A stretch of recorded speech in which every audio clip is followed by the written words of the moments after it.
Welcome everybody. I didn't know if I got cut off at the beginning. Welcome to the Den Excelsior episode 1 or 209. Oh my god. Uh, The way you said that, you just sound defeated right now. Is it a rough? we Is it a we rough New Year? we've been doing it. Yeah, I mean it hasn't been great. What makes a new year great? You know, less than a week Um, to make judgment so far on this year.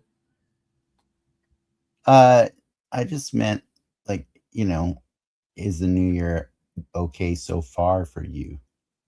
It's not bad. Okay. Me and my dog, we got matching pajamas now. That's pretty My exciting. my dog got stitches all over her. Oh, that's the opposite of pajamas. Yeah, but she's What she's a happened? tough she's a tough one. No, she had to have surgery for all these weird little chihuahua growths that she has. And Oh, so they just like did it. They removed all the growths while she was getting her teeth cleaned. like gross as in stuff inside of her? No, on the outside. They're growing on the outside of Like her. like skin tags? Yeah, but like Oh, weird ones. just let They're them hang. they weird. Nah, because she has Cushing's disease, and so like they if they get caught on stuff and she bleeds, it's not good for her. So uh, you this is a weird way to start the show, If but she bleeds, we can kill it. okay, don't kill my dog. This is as made famous by She's Arnold Schwarzenegger and the she's Predator. she's a trooper and she's doing fine. I Thanks hope for Daisy's doing asking. well. I love Daisy. Yes, she's a great little friend of ours. So um, yeah, so she's probably upset because she's been hanging out with me all day to comforts her. So she's Like she got trapped. them. Oh, She's well. locked outside of the room right now. She mm, actually really hates when we do this show. And she's super excited when we finish and I get out of the door. And she just like it's like her world lights up again. It's She's obsessed with me. It's pretty funny. It's funny. So, anyways, you're the host, Ricky, and I'm your co-host, Dennis. Something like that. Yeah, and it's the first show of the new year, and yeah, Ricky. We've already established Ricky's is not great. Mine is good. Daisy's is not. So Well, uh, what's made your New Year great? I had to do I had to do an assessment of my photography business and like go do a year review and look at how it was doing, and it's doing a lot better than it did the 2 years before. It's in the The black. green? Oh, I guess in the black, yeah. It's in the black. It's good. It's good. We're in the black now, and we made a game plan for the new year to focus more on doing uh appearances and workshops and stuff, and Mm. not so much markets anymore, because markets are not doing what I need them to do to be The worth my time. market is always interesting. Yeah, yeah, yeah, yeah. So we started off the new year with like game planning, and so I feel good about that right now.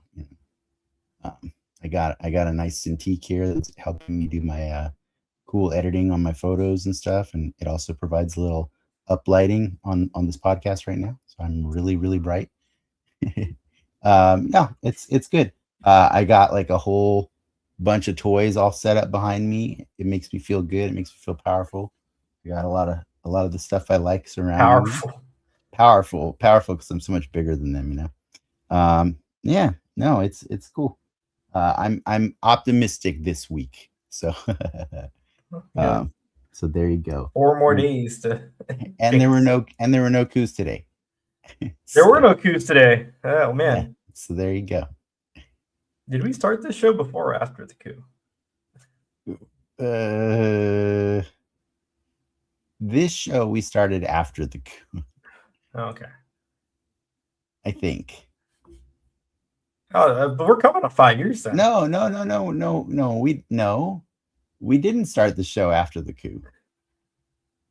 The coup wasn't 5 years ago. Oh wait, it was 2021, right? It was Yeah, yeah, 2021. yeah. You know what? We might have started the show like a week or two after the coup, actually.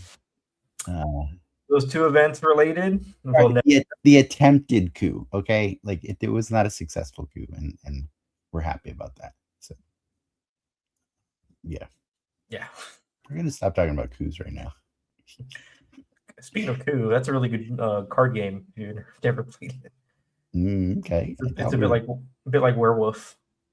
let's move away from coups. How was the rest of your 2026? Did you do anything fun? I know literally we taped the show on the 30th, so there couldn't have been that many I more mean, days. it's been raining here, Yeah, it's been a lot of like rain here too. not like fun rain either, like kind of scary rain.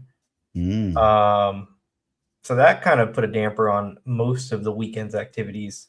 literally. Um, I got to work on the float for the Rose Bowl, or a Rose Bowl float. I don't know if that was before or after last week.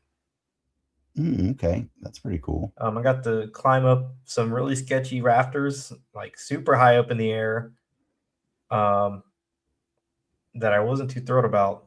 But I put some pumpkin seeds on a float, and it looked pretty cool. So that was pretty fulfilling. Okay. But other than that, not much note in the new year. I watched all of Stranger Things. I finished the I new stopped season. after Barb died. So Nice, nice. I'm pretty sure you're not alone on that one. I'm pretty sure a lot of what, people stopped what after do Barb died. people? Are you happy with the ending? Uh, so I think I'm glad you asked me that question. I wish I could say yes or no to that. Simply, but I think the funniest thing about that show is it helped me get a little bit closer to the Ricky philosophy of reviewing things. You know what I mean? And I think it comes down to like how close I am to the subject matter. You know what I Mm-hmm. mean? Because I had to do it a while back for Mythic Quest. Mythic Quest to me was hard because I spent 16 years working in video games, and so when that show came out, I watched it and I just got cranky at like all the things that weren't right. But then I thought to myself, I'm like, but like, there's a lot of things that are right on the show more than anything else, but previously, like more than Grandma's Boy, more than other stuff. You know what I mean? And so I started thinking to myself, I'm like, maybe it's just not for me, and all this stuff that's here that I don't like is for people who have no idea. You know what I mean? And so I started. Ever since that, I've been getting a lot more comfortable just accepting that like certain aspects of entertainment may not be for me, and that's okay because it might be for people who know way less about things or way more or whatever. And so Stranger Things, I like that show. I don't love that show the way a lot of the world does. And so Mm-hmm. for me, I had fun watching the rest of it. It was enjoyable. Now, that said, I'm not an idiot. I am aware of all the plot holes that people are very upset about, and all the unfinished storylines or threads that weren't that were established and that weren't fulfilled at the end of the story. I get that. I really do. But like, also, these kids look like 40 now. Just let them move on. You know what I mean? Like, and so, but I think the funny thing about it is because I finished that before I watched the movie we're going to be talking about today, before I rewatched Endgame, it really did give me some different glasses to like lenses to watch Endgame with, because I remember being a lot more critical of that movie when I watched it the first time. Not to say I didn't like it, but there were things that really started seeping up the more I thought about it as it went by. But this time around, I watched it and I was just like, it's pretty fun. Like it's pretty fun. It's a fun movie.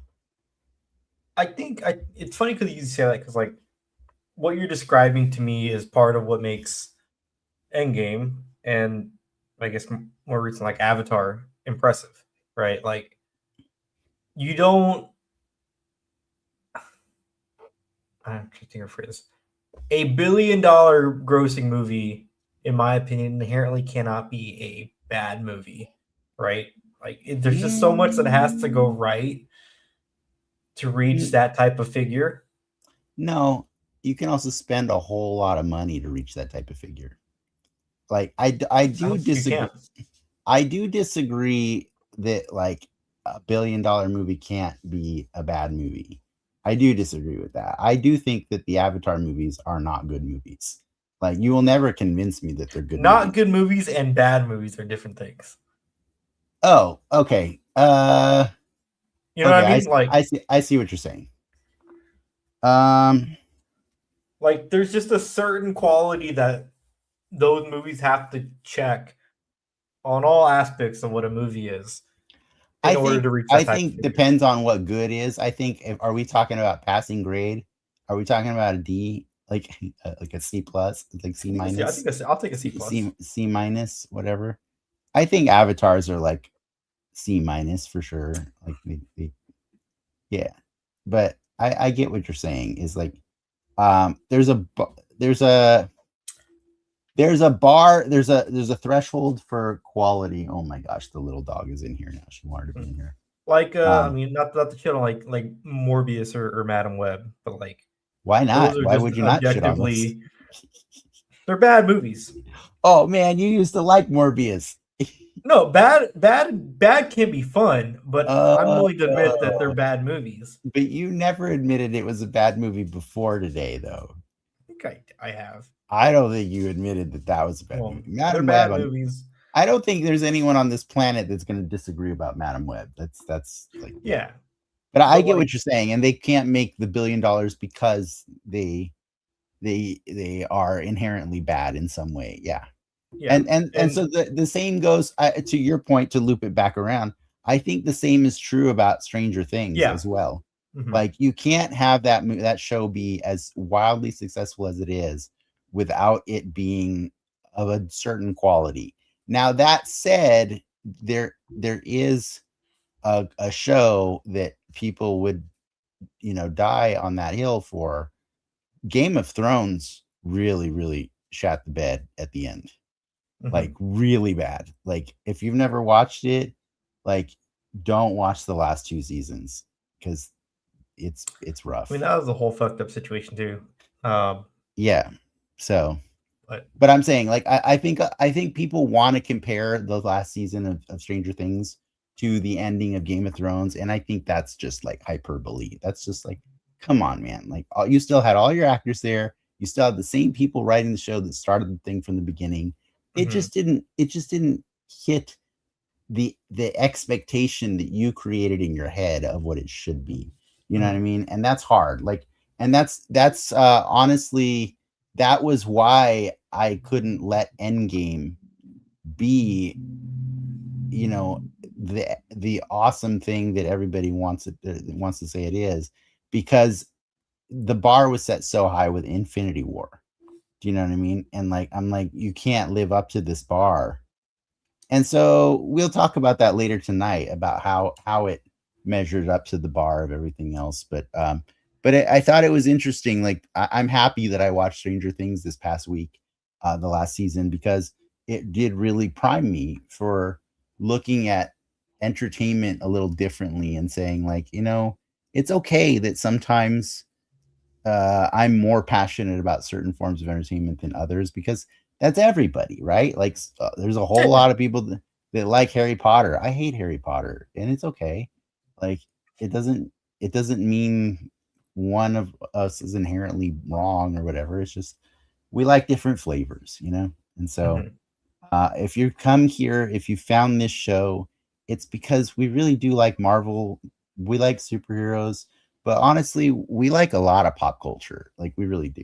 Like it's just some things we like more than others, And that's okay. Yeah, it's okay. Yeah, don't start a coup. No coups. Sorry, I brought it back to the coup. Coup's a fun word. It is a fun word. What did I do? Anything else? You're never gonna play Dispatch, are you? Oh, I actually I did. I did. What? I played the first episode of Dispatch. And 2 days ago. I like it. I awesome. Yeah, I want to figure out. So the issue with Dispatch right now is I want to find a way to play it in the living room without having to move all my shit. Oh, are you playing it on Steam?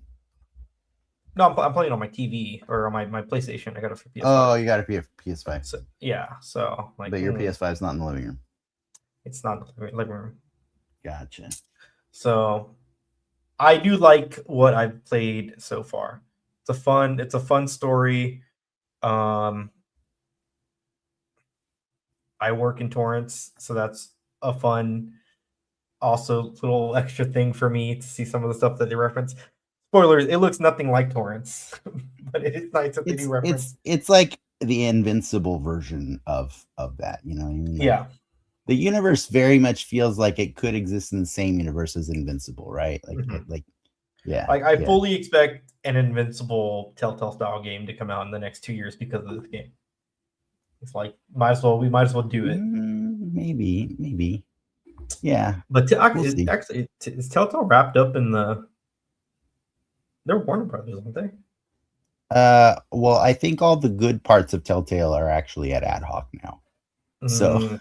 So, Okay. whatever Telltale makes, don't go probably just jumping at it right away, because it's like BioWare, like all the people who That's made true. Yeah. Mass Effect and all that, like they're long gone. So it's really But from playing that, I played some more Arc Raiders. I do like that game a lot, even though it's a looty shooty, as you say. Mm-hmm. There is something. Oh, I was just gonna say I can't get enough of Baldur's Gate 3. I've still been playing that. I've only played like an hour of that game. It's not for you. It's okay. But you know what? I haven't played with the right people. I thought you said you weren't gonna like Dispatch either. Like, no, I love the Telltale games. Okay, maybe it's something else I'm thinking of that you weren't gonna play. It's definitely turn-based games you don't like, right? I can be persuaded. Oh, okay. I do like XCOM. Oh no! It's not the arcade beat 'em ups. Is it the arcade beat 'em ups you don't like? Maybe. I like some of them. I want to play the Terminator one. Okay. The No Fate. Well, I'm happy you're playing Dispatch. I love that game so much. I was tinkering around with it the other day too, just because I like going back and trying different stuff with it, and seeing the different. I appreciate all the work, the voice acting work that goes into games like that, and I like to listen to all the different types of audio that are available through the different branching paths, just to hear, the tone change or the inflection and stuff. And yeah, it's a masterful game. I really do appreciate it. So I'm excited to hear what you think when you get to the end of it. Have you used your Apple TV to watch anything else? Not since I finished Pluribus. No. Sorry, I know you want me to watch that King Kong stuff. Yeah, it's pretty good. You know what I find? I just been like, because I've been so busy cleaning up this room to make it a little more usable and stuff. I like to put something on in the background that's like low stakes, easy listening kind of show. I just put Abbott Elementary on. It's a good background show. Yeah. So I finished up the previous season and now I'm on the current season. But yeah, that's my weird show that I watch in the background. Because a lot of things like Pluribus, you have to sit down and watch that one. You know what I mean? That's you got to pay attention. And I feel like a lot of shows nowadays are trying to do that. So yeah, it's really funny because I was eating lunch today and I wasn't in the mood to try and start up a new show or find something to watch. So instead I started watching a movie. I put on A Working Man, on Prime. It's a Jason Statham movie. It's one of the million Jason Statham movies where he's an ex-military special forces guy, but now he works at a construction site and he's the foreman and he's a nice guy until trouble comes around. You know what I mean? And it's so funny because it's those like movies are so different the way they behave, because like that movie decided to I was eating my lunch fast, right? Like so I was like, come on, movie, you got like 5 minutes to get me hooked on you. And they chose to spend like the first 5 minutes doing like this like almost James Bond style like intro, right? Where like they're kind of showing you like this guy's military background through like artistic montage and stuff like that. And I was just thinking about how absurd that is, that movies do that. And it's because the implication is they already got your money, right? Like you're sitting in the seats, like, and now you're I gonna mean, watch the that's a very. you're gonna watch It their comes from credits, like right? it comes from like theater. Like when you go watch a play, they play the overture before the play. But it's like when you watch a TV show, it has to hook you fast, right? Like a TV show has to get Is it you a in the show or a first 5 minutes. movie? I'm It's a saying that's a show. movie. It's a movie. The Yeah. Working Man's a movie, and I was just comparing it to Yeah. like the way like Oh yeah, Pluribus yeah, yeah. starts. You know what I mean? Like, and Mhm. I see why movies are having such a harder time nowadays compared to like the long form storytelling that we get in TV shows, because TV is not taking anything for granted. Like they want to get you hooked fast, right? Like if you ever watched Game of Thrones, like first episode, it's like crazy like incest, and you're like, what did I just see here? And you're like, Mhm. yeah, yeah. Do you want to keep watching or not? You know, like, and it's like, I don't know. I guess I kind of do. You know, like, but that's what a lot of people have to like wrestle with. Like, whereas when I'm watching this movie, it's just like you don't really care if I'm gonna watch it or not, right? Like you like the implication is like you put it in the theater, people paid, and then they went and saw it and found out whether or not it was a good movie or not. You know, it's a different onboarding experience. Like for a movie, Yeah. the experience, the onboarding is the marketing, right? Is like how good can they Mhm. sell you on the the movie before you've ever seen the movie. Um, yeah, it's just a weird thing. So I did not finish A Working Man. I watched literally 10, 15 minutes of it. It's got Michael Pena in it. It's I written don't know if by it so makes it better. it's written the screenplay is written by Sylvester Stallone and David Ayer. I like one of those. I hope it's Sylvester Stallone. You like David Ayer that much? Really?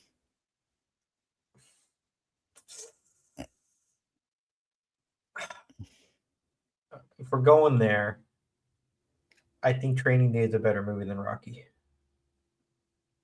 Mm. That's just me. I don't need to defend it, but Hmm. that's what that I'm basing that off of. Okay. I mean, I think that Denzel is a better actor than Sylvester Stallone. Um, but yeah. All right. Fair enough. I'll let that one go. It's good. It's good. Do you want to do some news? Let's do some news.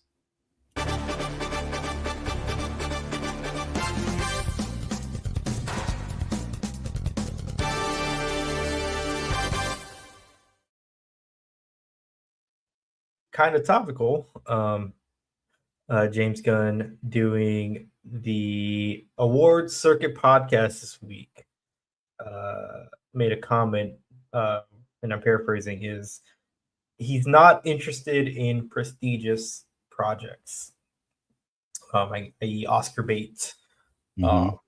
award circuit or award winning movies or movies that garner that type of buzz Yeah.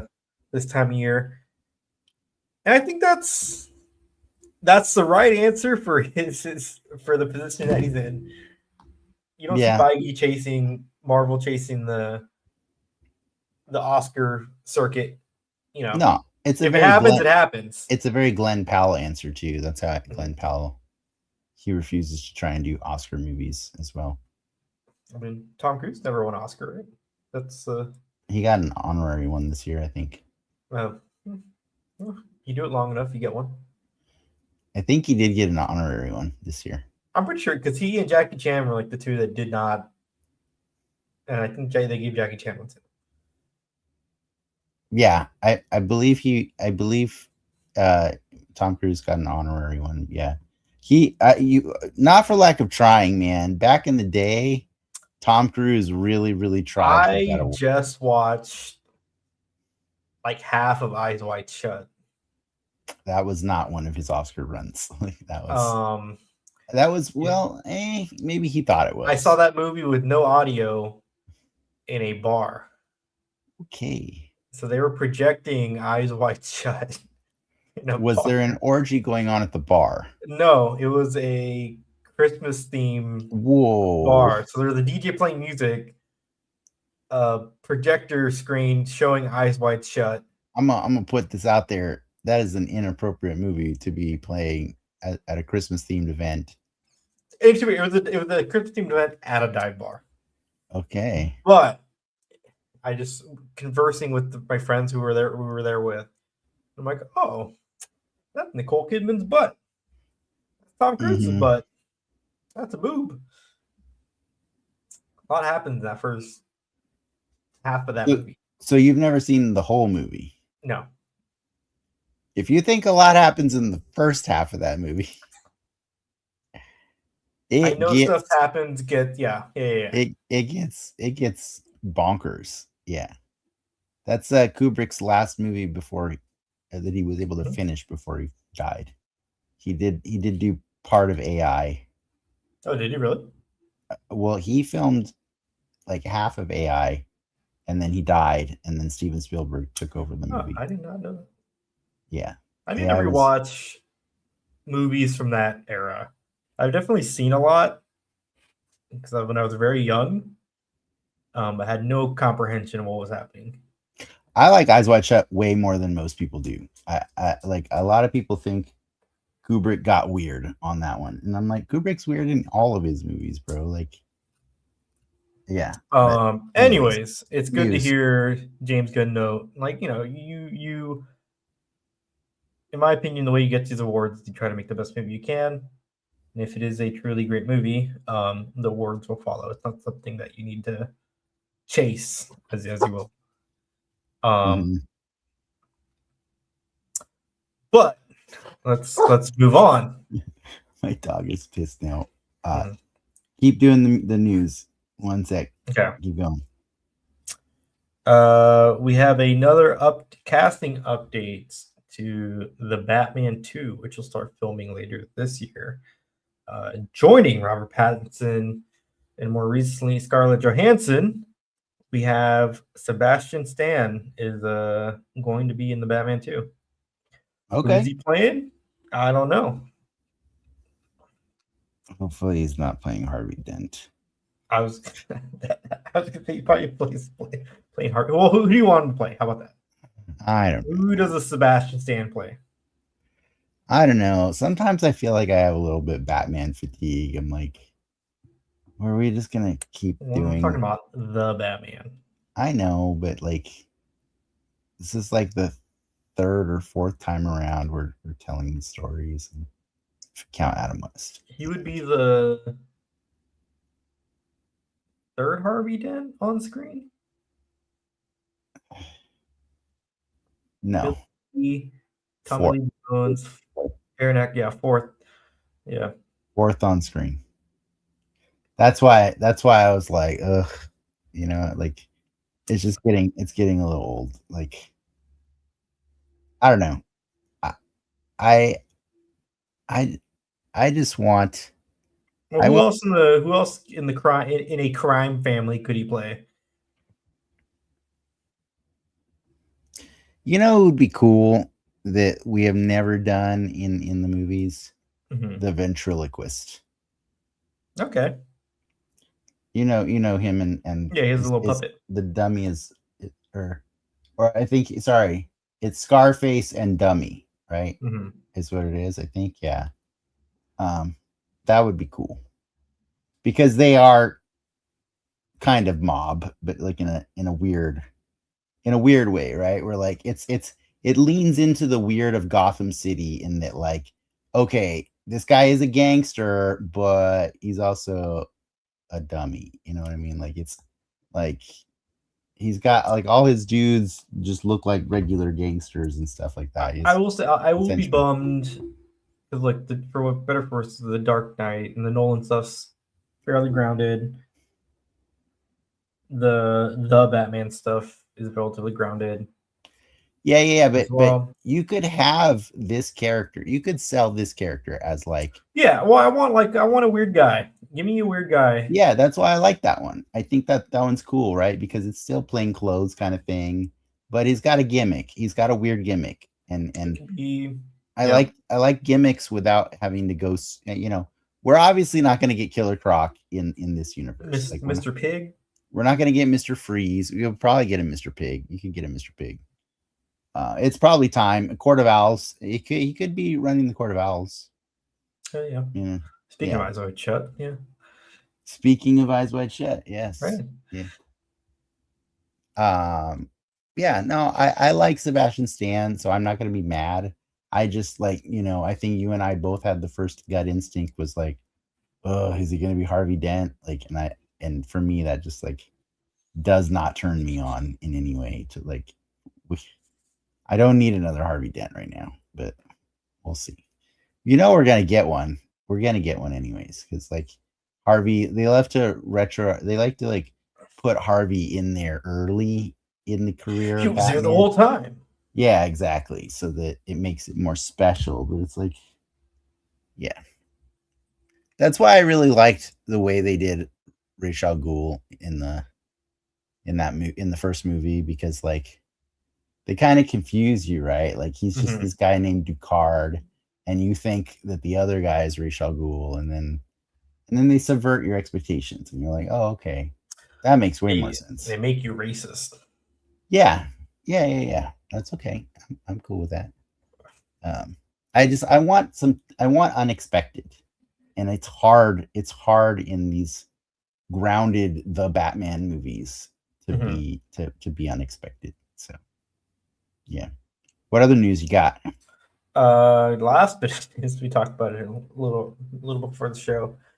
Evangeline Lilly, aka the Wasp, says she has brain damage after a traumatic fall. She mentioned she was bouldering in Hawaii. Ouch. And she suffered she got a concussion. She was concussed. She definitely had to be concussed. Yeah.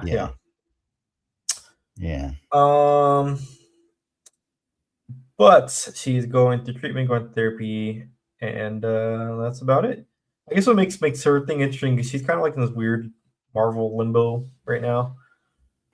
There's a lot of people in Marvel limbo right now. Marvel purgatory. Yeah. For good for reasons. Anti-vax reasons, I think. Is probably. But in fairness, you know, so is Cherie. Yeah, but her movie made money. Yeah. True. You can't be both. True. Yeah. Speaking of which, did you see that other leaked trailer that came out today? No, I didn't. So they released the X-Men trailer that we talked about last week. Yeah, I saw the released one. It was nowhere near as cool as the fake one that I found. There's Sentinels in the background. Yeah. The trailer for this week features M'Baku, Shuri, and Namor meeting a Ben Grimm in the middle of the desert. Okay. It's kind of cool. I think for me, this one's probably the coolest one because it's one of the only ones with like actual dialogue from the character, like, and not like voiceover from the character. Okay. But it's also, that's the thing with Black Panther. Okay, like now we're doing it. We're doing the thing. Like this is the movie I want to see. I don't give a shit about Captain America and his baby, or Thor and his kid, or Thor and his kid. Like, I want to see toys or geriatric Magneto and Patrick Stewart. Show me the different toy lines playing with each other. I know, right? Like that's what I want to. Like I want to see. I want all the new toys to be justified. So it was cool to see them interact. Namor has the black suit with the collar on, which is kind of like okay. They got him in clothes. They got him in clothes. They're okay. This is the most Doomsday ass thing to date to be released. I do like that Namor, man. Mm-hmm. All right, I'll check that one out after the show for sure. Sorry, I did wonder if I needed to find another one, but you know, I saw a different version of the X-Men one today, and I was like, oh, okay, maybe I should wait until they officially come out because the leaked ones I'm finding are not fully like it was. We talked about that last week, right? The version I saw was the one that you saw, but they added extra stuff to it to make it look even cooler or whatever and stuff. So pretty sure there was AI in it too. But anyways, I will check it out. I want to be excited for that movie. So I welcome something like that. And I also want to like that Fantastic Four too. I want to like those characters more, you know. And so I really hope that they get that glow up that Doctor Strange got, you know. Mm-hmm. We'll see. We will see. You ready? Time? Yeah. I'll do it.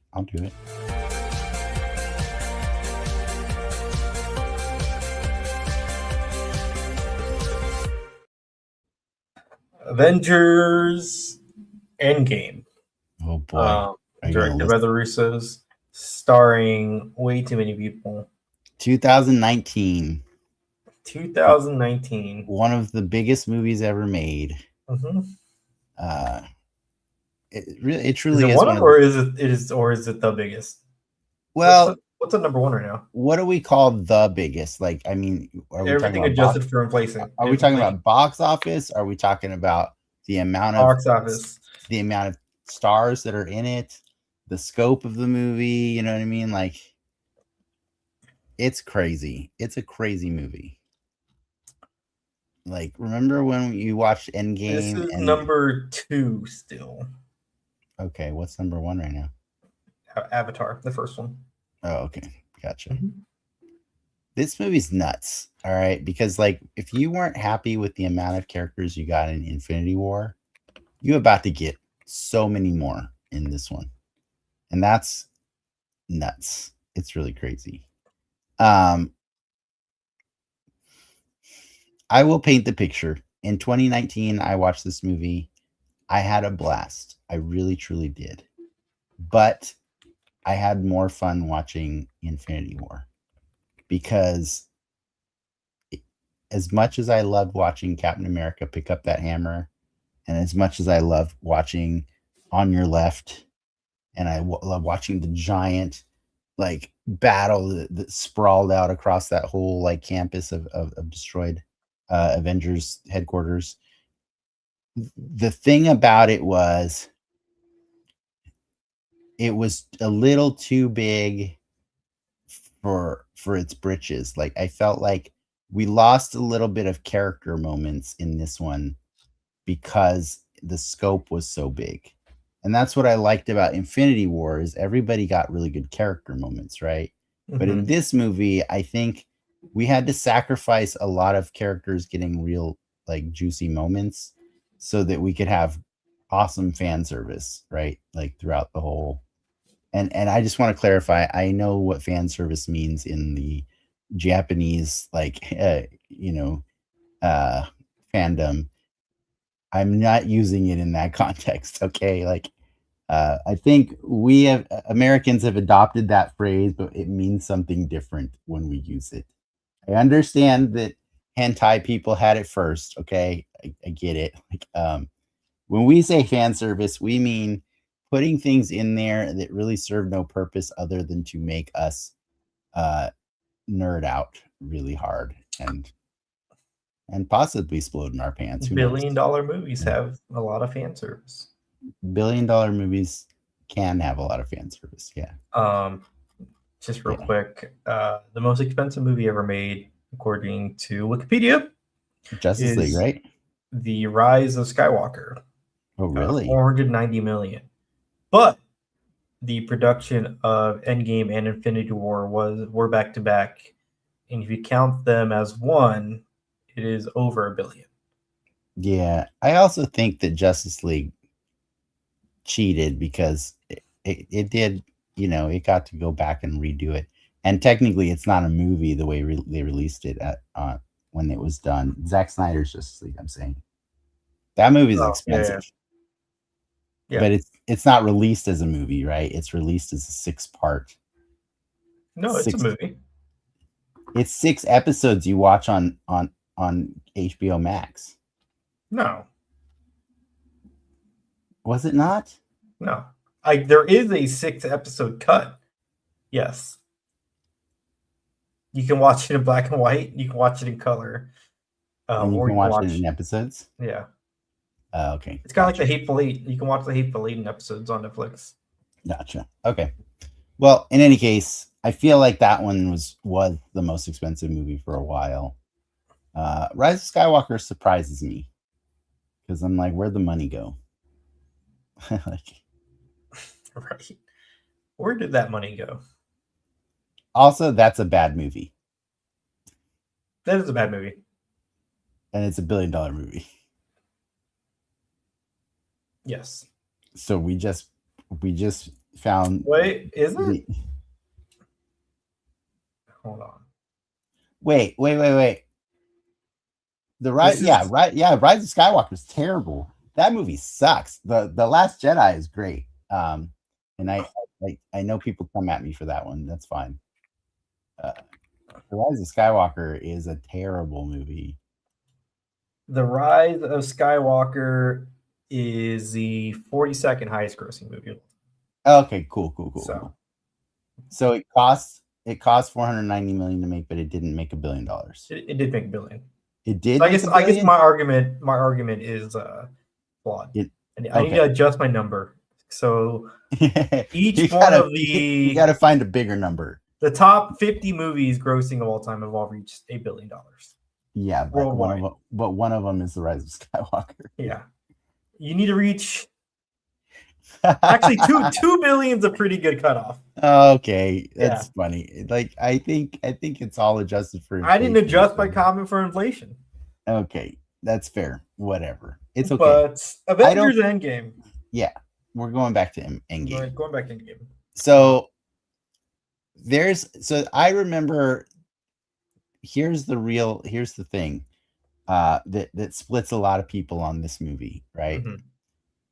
The movie starts and it's bleak, right? It does have a cool character moment for Iron Man. It has Iron Man and Nebula the movie starts with Hawkeye, and we get to see Hawkeye where he was during the snap, and that is hard. That's hard to watch. It's a contract dispute. That is hard to watch, right? Like that is because like he watches. I mean, the odds were not in that man's favor, right? Thanos snapped 50% of the universe, and for some reason, the dice were just not in his favor on that one. He had 3 children and a wife, and they all got snapped. Like that guy should not go to Vegas. I'm just saying, not good numbers. Or should he? Yeah, I guess. Instead, he puts on a ninja outfit and starts going on a murderous rampage. That's what we find out later. So we cut back to the in space. Iron Man and Nebula are stranded out there, no oxygen. You can see that it's deeply affecting Iron Man significantly more than Nebula, because Nebula is so much more machine than person that it's not really affecting her. So she's just kind of being his nursemaid. Like she's being a companion. She's being a really cool. They're bonding. They're having I want like that comic. I want to see that comic of like the bond that was formed between Iron Man and Nebula over the days that they were stranded out there in that ship. It was really cool. But eventually he's getting ready to die, and then suddenly our new Deus Ex Machina appears, and Captain Marvel saves the day, brings him home, Um, Presumably, this is after she went to the Avengers compound at the end of her movie because she answered the call and then she found out that Iron Man's stranded out there in space. So she went and got him, whatever. She brings him back home. He's pretty pissed. He's still got a chip on his shoulder with Steve and everything. And he's out. He bails. And then everybody else figures out where Thanos is and they go and they brutally murder him in the first 20 minutes of the movie, right? Mhm. And then the movie says 5 years later. And that's a huge pill for people to swallow, right? But like, Well, clarify. They murder him and realize that they there's can't no undo. they can't undo what he did. Yeah, they can't undo what he did. So they lost, right? Like they were truly beaten by Thanos. And I mean, that's kind of cool, right? Like that's like so I get it. It depends on who you are. Like I get that like we as the people who watched Infinity War a year ago, we got Thanos established as the ultimate badass. He is an opponent who was able to beat the Avengers. This guy is super cool. And then it's like, what the fuck, man? They just showed up and chopped his head off. And that was it, right? And it's a very unsatisfying thing. But like the point of it is to be unsatisfying, right? Like we learned 5 years later that Thor got no satisfaction out of that kill, right? Like there was, it just didn't do what it was supposed Well, to, that but it leaves you in a very unsettled place, right? Like, it does. I think that scene does a lot though, and like oh, I love it. I it's love it. unsatisfying, right? Because it adds finality to that moment, but also like And to that Thanos. and to that Thanos, but all to that Thanos' point. That Thanos is like He's Thanos is done. fucked up. Oh Like yeah. like when they Doubly, see him, right? it's not really a fight because he's just that. You really show how much power is coming from this gauntlet that it depletes him. Like he's just Well, also like his entire like left side yeah, the left side of his is body is just is like charred. is like completely charred. His arms all thin. Um, yeah, because he's not only used the power of the stones once, he's now used it twice. Like Mhm. he used it to do two incredibly crazy things, right? He used it to wipe out half of all of the universe of living matter.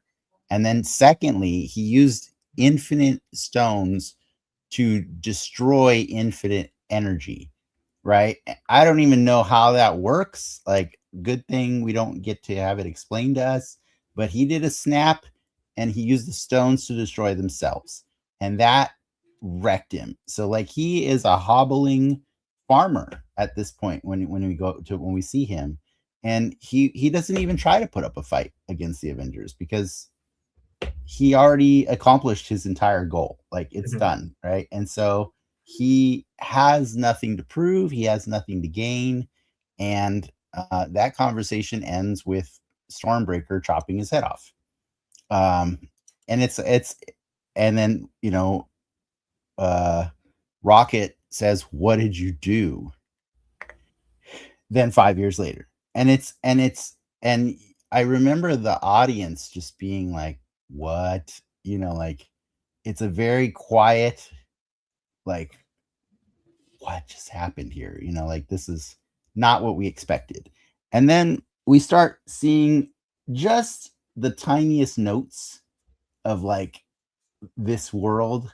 They're not ready to explain a lot of this world, right? But like there's a No. lot of questions that have been asked over the years and Marvel has tried their best to retroactively answer those questions, but sometimes they don't do a great job of answering those questions. But just know that those questions are not for this movie, right? Those questions are for later, and that's kind of always been Marvel's philosophy, right? Is just let's do the most surface level of shocking like plot, and then like we'll fill in the blanks later, right? So like we're just supposed to accept that the world's governments have found a way to move on with this whole thing, and it didn't fully like ruin. like all of the economy, or maybe it did. We don't know. We don't know anything about what actually happened. We don't know how the world leaders responded to these things. We don't get to know any of it.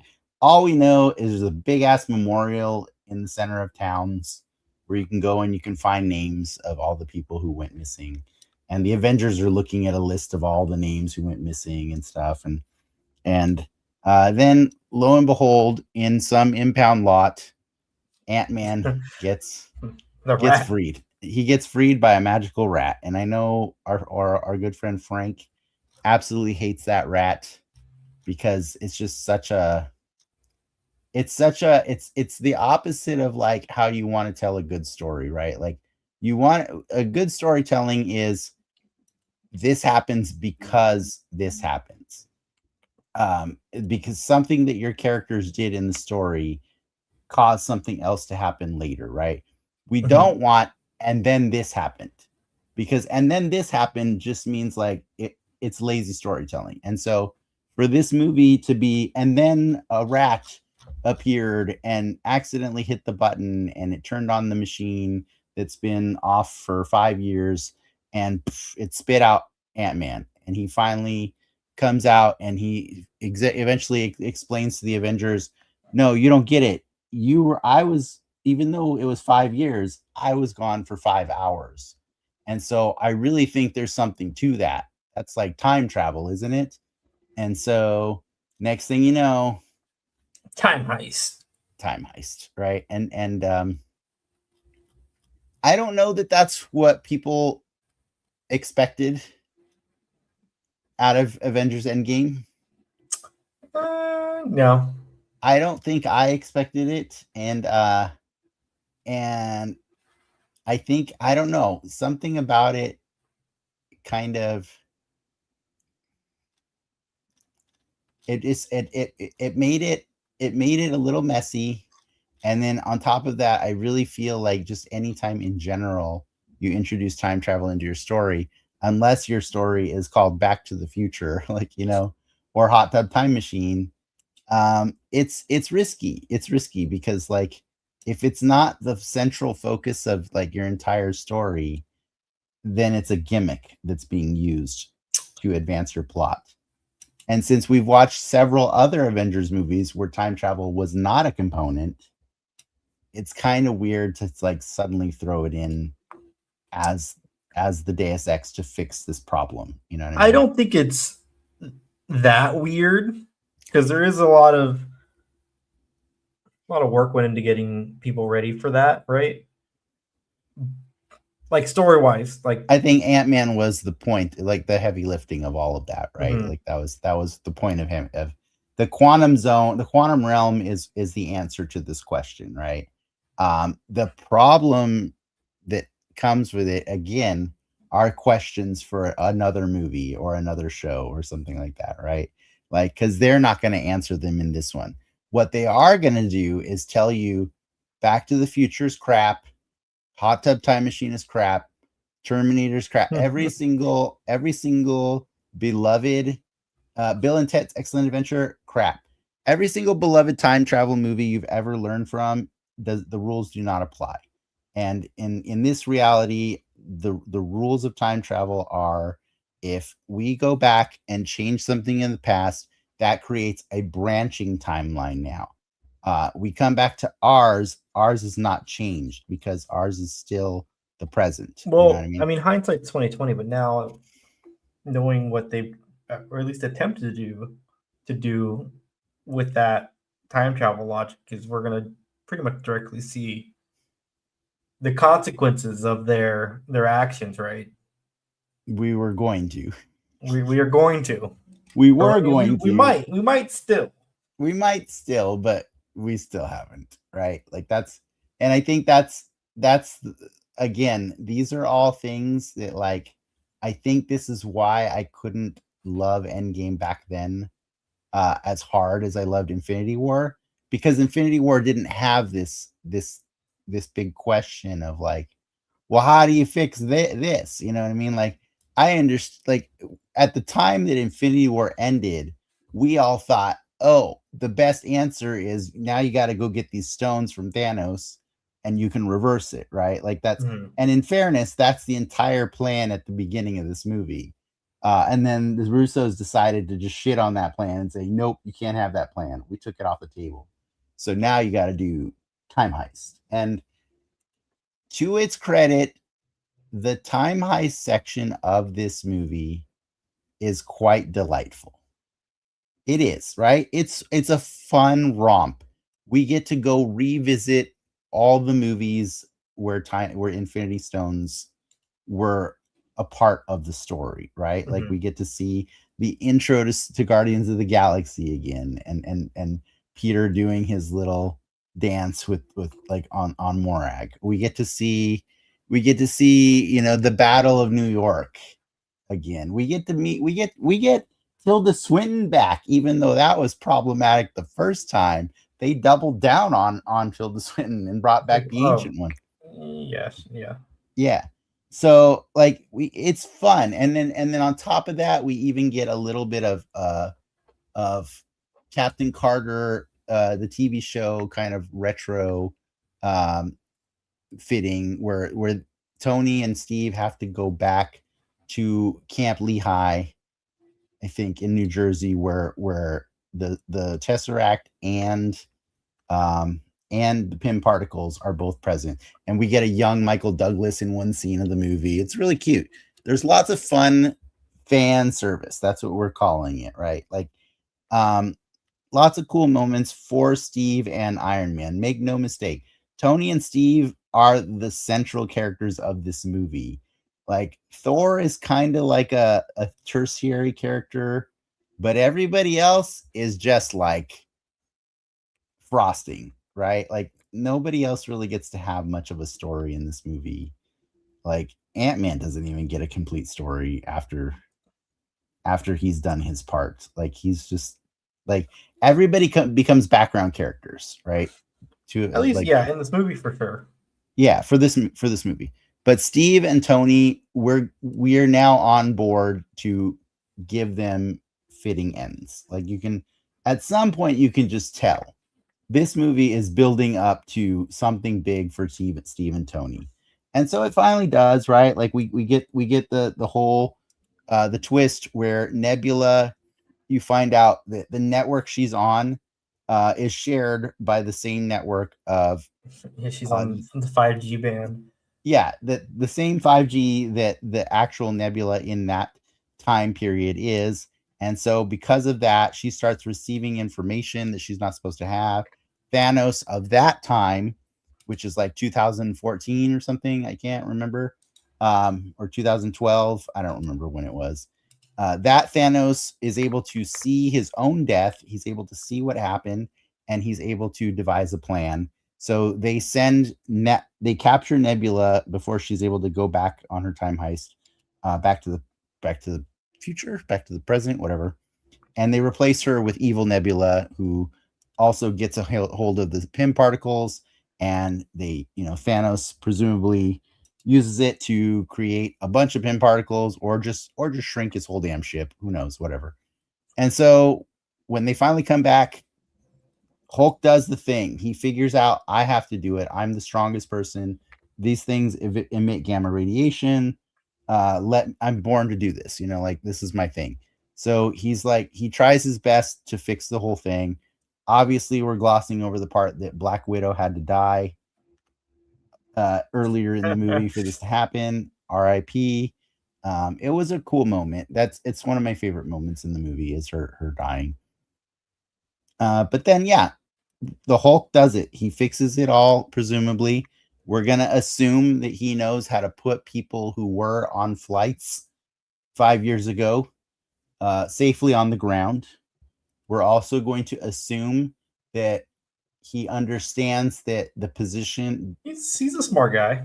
We're gonna assume that he understands the planetary position of Earth is not in the same place that it was 5 years ago at that time. And so when he brings back people, he's going to put them safely on Earth, wherever it may be in its revolution around the sun. There's a lot of things, a lot of fun people who had a whole too much time nitpicking all this stuff over the years that came after Endgame, talking about all the people that died in plane crashes, all this. That's just bleak, guys. Get this. Let's not do that.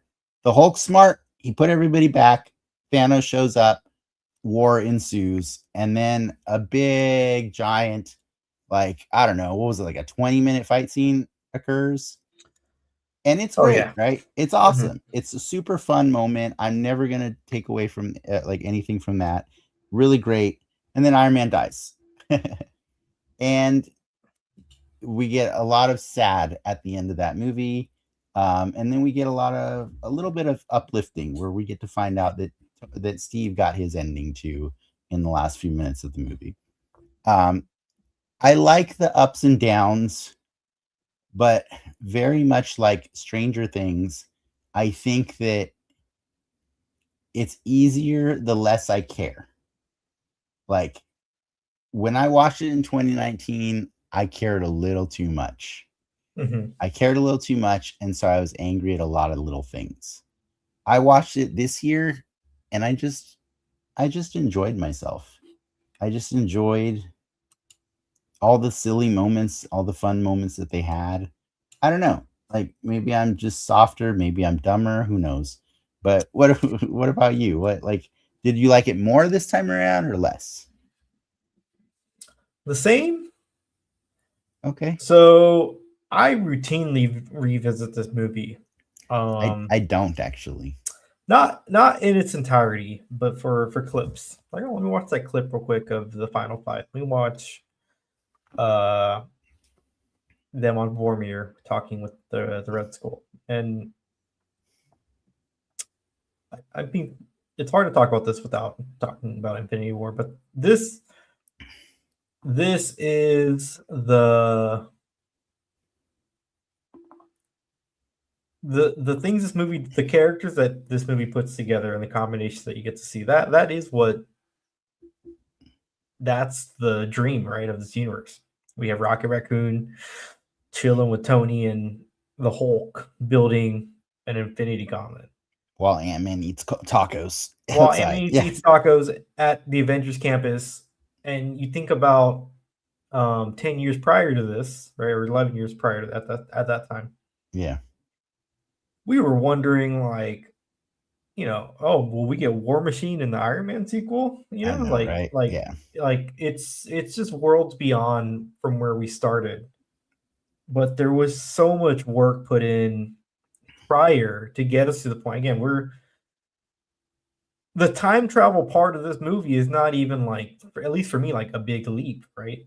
Like, okay, yeah, yeah, they're Tony Stark could probably figure out time travel, right? Like, I've seen him do some crazy shit. They So definitely make you believe he could. Yes. yeah, and they do it in a way where when he kind of does it, he's even like, oh, like he's a little surprised that he did it, Yeah. you know. Um, No, he sells it for sure. He sells mhm. the whole thing. Yeah. Yeah. So on that merit alone, I will never, like, fault or diss this movie, or um in any way. I guess my only gripes come in towards, like, the back half of the final fight. Up until, and I say this as a reference point, not as, like, I do not like Captain Marvel, but up until Captain Marvel shows up, each one of the characters' actions, the final fight is like a character action, right? It's they're each taking a crack at Thanos. You have Captain America and Iron Man and Thor all working together. They're using their powers in really unique, Hmm. synergistic ways that, again, just start. Thor charges the Iron Man's back to then shoot a laser at Thanos. Like, Hmm. they don't really, like, they don't make that moment special in the center. It's like, Thor, let's do this maneuver. And then Thor, like, winds up. They don't really do that. It's just He, Thor just he does it. he does actually ask him to do it. He does. He does say something. He's like, Give it to me," or something like that. But it's not like a grandiose, like, No, it's like shot off angle. it's not like Capcom or anything. Like, Yeah, yeah, yeah, yeah. calling And the shot. and Yeah. if you really look at that scene, like, oh, they're doing some combos right now. Yeah. That's some of the coolest parts of this movie for me.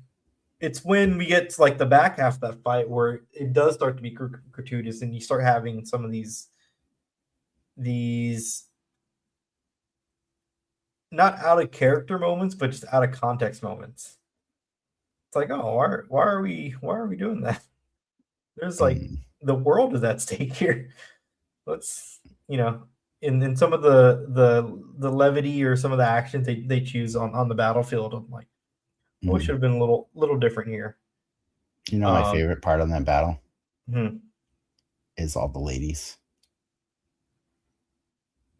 I really like it, and I know that a lot of people do not because they feel it's forced. I mean, like the entire battle's forced. Like the entire battle's forced. But I think the thing I liked about it so much is because uh I know that there was like a meta of a race to beat, like DC or Marvel, who's gonna get the first female led superhero movie out there, and obviously Wonder Woman won. But like just because Captain Marvel came out later and it's not nearly a good movie, like in the same sense, it doesn't take away from the fact that Marvel has spent at that point 11 years building a stable Oh yeah, of yeah, really kick-ass female characters that have not gotten the spotlight that they deserve. You know what I mean? Even at that point, we never got a Black Widow movie. And it was really like a weird thing that we get a Widow movie after she's dead. You know what I mean? Like that's not fun. Like, so I really appreciate that they took the time to show you all of these badass women that really uh a lot of them are more badass than a lot of the dudes, and I really appreciated that Captain Marvel and Wanda scared Thanos, right? Like oh yeah. When she's like fighting him, oh my goodness, that is like not that is some of the coolest bits where she's taking on a Thanos. yeah, like And Wanda was going to kill that man, and it was really cool. And so he had to make it rain fire, right? Or yeah, rain hellfire or whatever. mhm. And they're like, "Sir, my lord, what about our units? Just do it." Like it's a cool moment. So I really loved it. I loved it because it was also giving us a sneak peek at like the future of Marvel potentially, right? Like here's Valkyrie, here's the Wasp, here's Shuri, here's Okoye, like here's all these characters that have all this potential. And I still like it even though I know how the stories play out. You know what I mean? Like how I know that a lot of those characters don't get to live up to the potential. Poor Evangeline Lilly might never live up to the potential now, like depending on how things play Oh out. yeah. So it's whatever wisdom you have about everything that happens afterwards, it doesn't take away from the ambition that they had in those scenes. There was a Mhm. lot of ambition and a lot of beautiful um, setting up for a whole world of Marvel to continue after this story ended, right? Like, and Well, yeah, this movie also does a lot. Yeah, to your point, setting up. I mean, almost the next 10 years yeah, of what was to come. yeah, yeah. Sam getting the shield is another one of my favorite moments of that movie, and the potential, like just the way it felt in that moment when I watched it the first time, to know like, oh man, they're gonna do this. You know what I mean? Like, and they may have fumbled the ball a little bit, like since then, but I still appreciate the ambition that they had. Like I will never take away They like had Moxie. they had Moxie Kid. I'll never take away from all of the intentions they had, and I know they say the road to hell is paved with good intentions. But like it doesn't I give credit for intent. Like I give credit for what they wanted to come.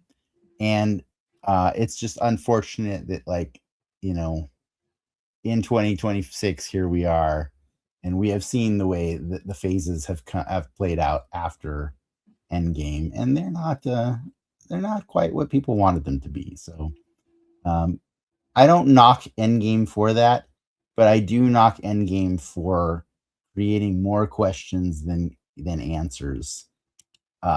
In that sense, like in that, like I think it had a fun time telling its own story, but it didn't bother to give you any of the real like gravity of the situations that were happening in the moment. And a lot of people really don't like that the Thanos that they fought at the big end battle is not the Thanos that built up to that moment in Infinity War, right? Like, because we met that Thanos in Avengers, right? Yeah. We met him in Avengers, and so he's been there on this ride with us in the background for all this time, and then he just dies at the beginning of the movie, and then so the Thanos we get later, you could argue is a very similar Thanos, but like he's got a different motive, he's got a different idea, right? He's even going to take more pleasure in this than the other one did, like because he's just he doesn't like their moxie, he wants to kill it.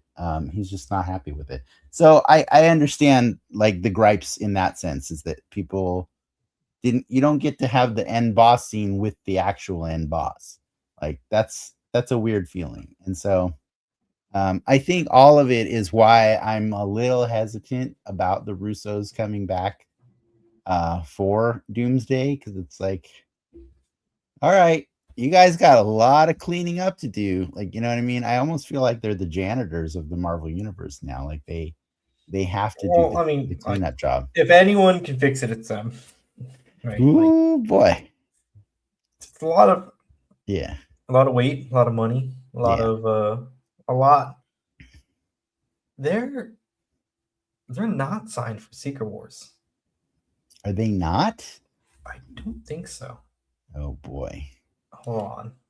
Well, I mean, out of 10, what do you give this movie though? Oh, it's a What do 9. you give it a 9? Yeah, Yeah, I give it an 8. I really do like this movie a lot. I just it's hard for me to love this movie the way they I are. love. Sorry, they are attached to Secret Wars. Okay, I was like, that's crazy. Like that seems foolish. Yeah. I want to believe that they can still do it because I do give them all the flowers for that battle scene. It may get messy in that like it's a lot of crazy CG, but the choreography of it is really impressive. Like to have that many Marvel characters all in one battle sequence that like where they each get shown, right? Like Mhm. everybody gets a moment just for a brief moment, but you get to see them all do their thing. That's a really really cool thing, and it really I remember when I watched it the first time, it it screamed of George Perez, who was the artist who he did all the biggest comics where like tons of characters were on the page at the same time. He famously did Avengers versus JLA, Mhm. and he actually it was a four-part storyline, four-part comic story, and he actually they had to delay the release of the last two issues because he sprained his wrist drawing the pages for those comics, because it was just so many characters on one page in these giant two-page spread, like epic scenes. And when I watched that battle scene where on the left hand side you have all of the Avengers and all of the Dora Milaje and all of Wakandan soldiers, and then you have all of the people from Carmitage. Carmitage. Thank you. I was trying to remember the name of it. Carmitage. And you have all of them, and on the right hand side of the screen, you have all of Thanos's soldiers. It's like, so Thanos, you've got a lot of soldiers in that ship, man. That's just crazy. But like when they just start running towards each other, it is truly an epic thing that is deserving of the climax of 11 years of storytelling for sure. I just, yeah, something about it just felt like This is really, really cool. But I think I like the stuff they did in Infinity War a little bit better. I don't know, like because it was a little smaller, right? It was just a little more. It was a little more personal. I don't know, but that's just me. I just like the personal moments a little bit more. That's why I like, the Cap and Falcon moment. That's why I like the moments with John Favreau and the little girl who played Morgan. That cheeseburger scene that gets me every freaking time, man. I can't. I just can't. Like, you know, and then hindsight's rough too because like every time Rhodey's having an emotional moment, I just couldn't help but yell, "Scroll, scroll!" Like I just, I can't stop yelling "scroll" at him now. Like it's just. I hate Secret Wars so much, Ricky. Like I hate it so much. It just ruins. It Oh, ruins yeah. so much, right? It's like was the Nick Fury at the funeral? Was he Scroll too? He was, huh? Maybe not. He was. I No. think he I think he was, right? Because I think our Nick Fury has been up on the space station. We're going to find that out next week when we've watched the final movie that we have never the final MCU movie that we have never talked about on this show, Spider-Man Far From Home. Remember the scrolls? Yeah. Yeah, you remember now, huh? I think that Nick Fury's in space. I think Nick Fury's in space. I hope not. Well, in any case, um, yeah. Thanks for letting me talk extra about this one. It is. I feel weird about it. I really do like it, but at the same time, I am too close to it sometimes, and so it's hard for me to separate. But I understand for those of you that are able to be a little further from it and have a blast, and it's your favorite movie. I totally understand it. For those of you that absolutely hate this movie, I get that too. I do. I see the whole spectrum of it. It makes sense to me. I just like it. Ricky likes it. We had fun. It's a good movie. It's all, I mean, no more, no less. Can't It's a knock it. it's one of them $2 billion movies for It's sure. one of them $2 billion movies. Yeah, so it means it's not bad, right? Yeah. Yeah. All right. We're gonna come back next week for Spider-Man. You ready? And one more week of Spider-Man. And then we'll do Constantine before the month ends. Oh god, yeah. Before we get into Wonder Man. Duh. Yeah. All right. That was fun. All right, ladies and gentlemen, tune in next week. But until then, true believers.